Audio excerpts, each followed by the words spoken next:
everyone recognizes a samosa in some shape or form, and traditionally samosa is something that's used or consumed on Eid like there's no tomorrow.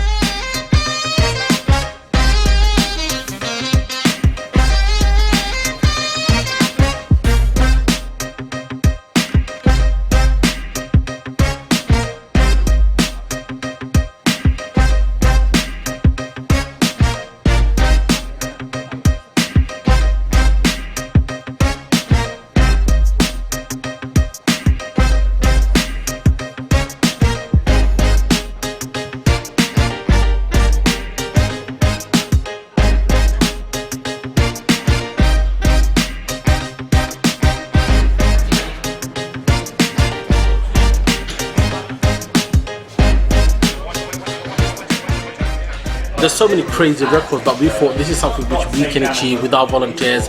We're bringing in experts to support us, but we're also using our volunteers, so it's not an expertise dish. Someone with very basic skills can take part in it.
My name is Dan Abate, and I am the inventor of the world's largest commercially available hot dog.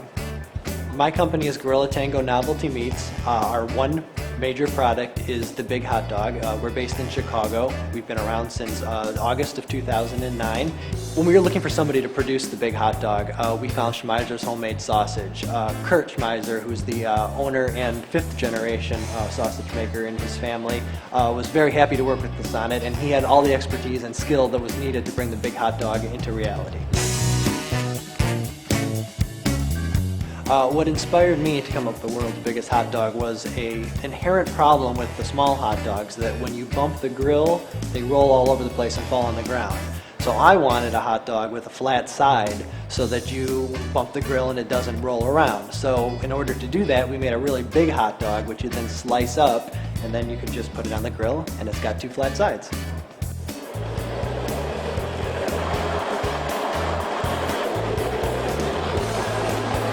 The customers that we have are from all across the United States, other countries as well. Internationally, we've shipped these things to Canada, Japan, Poland, South America. They go all over the place. And the age ranges for customers are, of course, kids wanting it for their birthday party, through older people for retirement parties, and people that just eat it and put it in their fridge and will just keep slicing chunks off as they go throughout the day.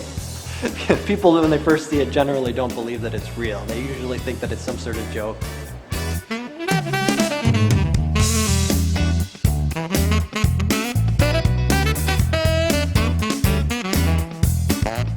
We did exhaustive research before we even made the big hot dog, looking to see if there's anybody else doing it. And we looked online, so obviously that covers pretty much the whole world, and we couldn't find anybody. So that was kind of the beginning of our process of just creating the product, was to determine that we are making the biggest in the world.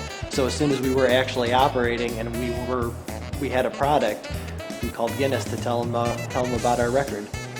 I'm sure that the big hot dog is probably just the beginning of a series of even larger hot dogs as time goes by.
Is absolutely incredible. I'm so pleased to be here. I was delighted to have been invited to Armenia, but also I just think that the chocolate bar is incredible. I think the effort and the preparation that's gone into this chocolate bar is really phenomenal.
More than 1,000 people got together to work on the giant culinary creation. They stuffed 1,700 sheets of seaweed with 550 kilograms of rice and 85 kilograms of big-eye tuna.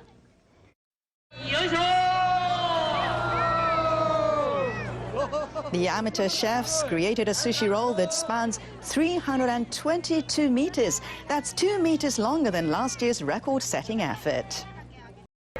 People in Kesennuma held the title for the longest sushi roll before the 2011 earthquake and tsunami struck their city.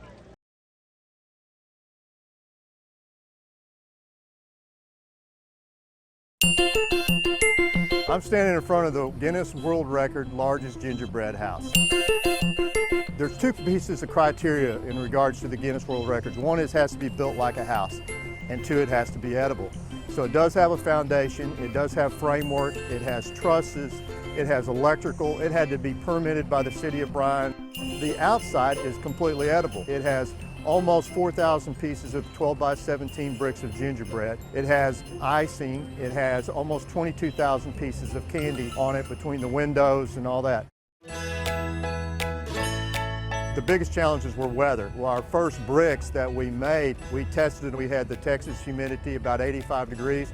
I came back the next morning and the 5 or 6 that we had applied to the wall had all just dripped down. It just literally fallen down. So I had to get with the chef, went back to the drawing board. The brick we went with still has all the same ingredients, just a little less butter and a little less baking soda. What I'm doing is reapplying the icing. It's made of powdered sugar, egg whites, a little water, cream of tartar. Sweet as could be. All the products were donated. We just had a tremendous support from the community. We're averaging around 1,000 people a night, and although the fees are nominal at $3 a head and $2 a head for children, it adds up. Like this entire project, we pulled a number from the sky, and we just initially said we'd like to raise $200,000. And as it turns out, that looks like it's achievable. The benefactor of this is St. Joseph Trauma Center. This will be a level 2 trauma center that will reach out throughout Central Texas that you can go to in emergency. I know now we're the home of the world's largest gingerbread house, but I hope out of all this that we just become known as a club that likes to give back.